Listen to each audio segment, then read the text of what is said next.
Good morning. Today's topic is selection of CT ratio in case of bus bar differential protection. The common mistakes which we do, and what is the correct method for selection of CTs, that we will see in today's class. In the last class, we have seen a quick review of differential relays, the types and the operating principle of differential relays, and we have also gone through differential protection of bus bars, and we have also seen the important steps involved in implementing differential protection for bus bars. In today's class, we will see the correct and wrong methods for selection of CTs, and we will standardize a formula for selection of CT ratio. So I hope that by the end of this lecture, you will be able to describe the correct method for selection of CT, and you will be able to select CT ratio for bus bar protection. So I will start with again the differential protection of bus bars, and we'll discuss the commonly wrong method which is employed. And then we will try to improvise it, the correct methods of selection of CT ratios. Okay. So coming to, let us suppose we will consider a circuit which is basically having one incoming connection and two outgoing connections. The one incoming connection is coming from a generator where a CT is employed here, and the two outgoing lines are connected to two loads and they are named as 1 and 2. And there is a relay. I'll consider it as a simple relay, simple differential relay, and this is the operating coil. Now, so normally what is a mistake which is done by the engineers when they are selecting the CT ratios? Now this is one such, if you carefully see in this one. So let me maximize this one.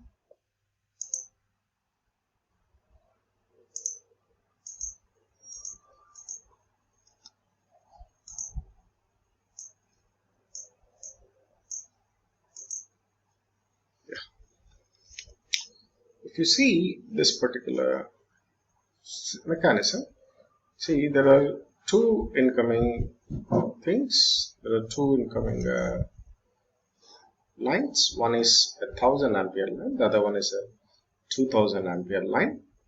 As I'm assuming that this is incoming 1 and this is incoming 2.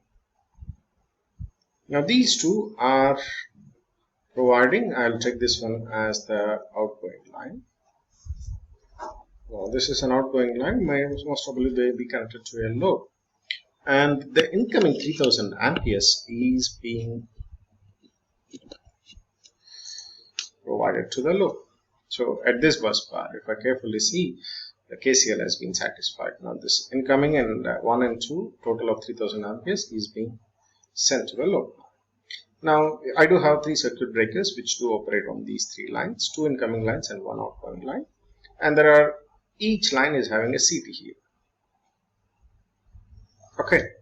And these CTs are all connected in parallel. Now see here, these two are in series, whereas this is in series opposition. Now this is here over connected. This is the differential scheme, right? So normally this summation of these currents, this is incoming current, which comes from ICT1 and ICT2. This must be equal to your I outgoing current, which comes from, let us suppose this is CTC. This is IA and this is IB and this is C. But normally ideal case of differential scheme is satisfied when IA plus IB is equal to IC. Now let us suppose if these are the ratings of these lines. Now if I select CT ratios based upon these ratings. Okay, so based upon this I am selecting 1000 by 1. Here I am selecting 2000 by 1 and here I am selecting 3000 by 1.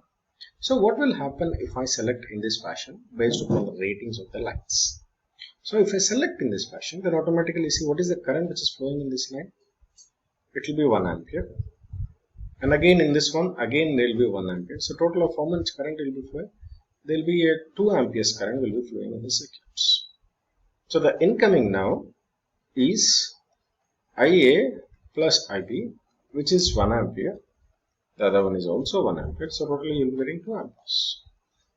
On the other side, see the outcoming line is having a rating of 3000 amperes, and if you select 3000 by 1 ratio, CT ratio, then automatically what is the current which is flowing in the circuit? You will be getting 1 ampere of current. So outgoing current is 1 ampere, incoming current is 2 amperes, which is not tallied. So this results in a spill current. How much spill current is flowing? 1 ampere. Now let us suppose if the plug setting is here is 0.5 amperes, then automatically, since there is a high amount of spill current, automatically the relay is operating. Radio signal to your circuit breaker. But what is the fact actually happening? Your incoming current 3000 amperes is equal to your outgoing current. But here the relay is operating, which is not desirable. So where is the mistake which is happening here? Okay. So what is the mistake which is happening here? The mistake which is happening here is you have selected the CT ratios based upon the operating currents. See, this is the first case. This is the wrong case. What generally happens? If the CT ratios are decided based upon the maximum primary load current seen by each CT. For incoming feeder, they have selected 1000 by 1, 2000 by 1. Outgoing, they have selected 3000 by 1. So the incoming, each one, it will be giving 1 ampere and 1 ampere of current. So resulting 2 amperes of current. Whereas the outside, it is carrying only 1 ampere. So with this choice, there is a spill current of nearly 1 ampere, even though the system is healthy. Your circuit breaker is unnecessarily tripping down the entire system. So this method of selection of CTs is completely wrong. So then what is the correct method? So the correct method of selection of CTs, you should select this maximum value. See, even though it is 1000, 2000 and here it is 1000, you should select the CT ratios based upon the highest value of current which is available. So here the highest current is 3000. So that's why what I am doing here is I am selecting 3000 by 1, 3000 by 1 and 3000 by 1. So if that is the case, see what is the current which is being transferred to the secondary here? It is 1000 into 1 by 3000. So how much it is? 1 by 3. For this one, what is the current? It is 2000 into 1 by 3000. How much? 2 by 3. So this is 2 by 3 current and this is 1 by 3. So if I sum up, what is the incoming current now? 1 by 3 plus 2 by 3. So how much it is? 1 ampere. So incoming is 1 ampere. So coming to the outgoing is 3000 by, its ratio is 3000 by 1, so 3000. So it is 1 ampere. Now see here, this is also 1 ampere and this is also 1 ampere. Both are tallied. So how they are tallied? Because I am selecting the CT ratio based upon the highest available current, highest rating of any of this incoming or outgoing connections, not by individual lines. Okay, so this is the correct method of selection of CT ratio. Okay, so in this case, see here, CT is A, it is having 1 by 3 amperes, 0.333. This is CT B, and feeder C contains 1 ampere of current. See, the summation of these two is always T. Okay, so the spill current in this case, there is no spill current because everything is being tallied. So the EROC or current relay does not sense up anything because there is no spill current and the system remains stable.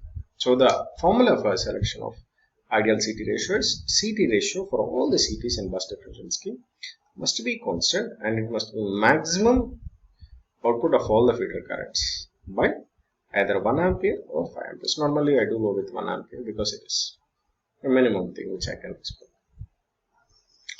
So coming to the conclusion, we have seen how to select CT ratios for bus bar differential protections. And it must be taken care that CT ratios must be decided based upon the maximum output of all the feeder currents, but not on the individual ratings of the transmission lines. Okay. So with this, I'll be closing this session. I hope that now you are able to describe the correct method for selection of CT for differential protection and also select CT ratio for bus bar protection. We will solve a few problems in the class. Okay. Thank you. So these are the lecture level practice questions. Try to solve them. See, they describe the common mistake the users make while selecting CT ratios in bus bar differential protection scheme and how should be the CT ratio selected to avoid the spill currents. Okay, so thank you. With this